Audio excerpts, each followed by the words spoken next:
একবার আমি লন্ডন থেকে লন্ডন শহরে রাত্রে যাচ্ছি, রাত 2টা-2:30 হবে।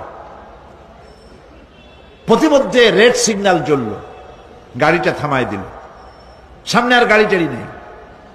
আমি ড্রাইভারে বললাম যে গাড়ি টাড়ি তো নাই সামনে, আমরা তো ইচ্ছা করলে যেতে পারি। ড্রাইভার বলল পারি, কিন্তু যাব না। কেন যাবেন না? বলল যে এই সিগন্যালের সাথে ক্যামেরা আছে, অটোমেটিক ক্যামেরা। আমি যদি এখান থেকে এটাকে ক্রস করি তাহলে আগামীকাল কোর্ট থেকে আমার নামে চিঠি আসবে। রাত 2:45, এই রঙের গাড়ি, এত নাম্বার গাড়ি, এবং আপনার চেহারা শরীফ এই, আপনি রাত 2:45 সময় রেড সিগন্যাল অমুক এলাকা থেকে ক্রস করেছেন, মেহরবানি করে কোর্টে আসেন আর জরিমানা দিয়ে যান। এই লোকটি এইখানে ক্যামেরা আছে, এটা চোখে দেখছে, সেই জন্য বিশ্বাস করল। কিন্তু এই ক্যামেরায় স্ন্যাপ নেওয়ার জন্য কোনো ক্যামেরাম্যান নাই, অথচ গাড়ি ক্রস করলেই, ওভার স্পিড করলেই ছবি তুলে ফেলবে। এই বুদ্ধিটা কে দিছেন? যিনি এই বুদ্ধিটা দিলেন তার কাছে এমন কোনো বুদ্ধি নাই যে আপনার আমার অনবরত অটোমেটিক ক্যামেরা দিয়ে জীবনের সব কিছু আমাদের ধরে রাখে, এরকম কোন ক্যামেরা থাকতে পারে না।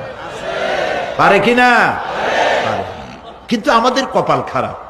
ওই যে সিগারেটের প্যাকেটে লেখা আছে সংবিধিবদ্ধ সতর্কীকরণ, ধূমপান স্বাস্থ্যের জন্য ক্ষতিকর।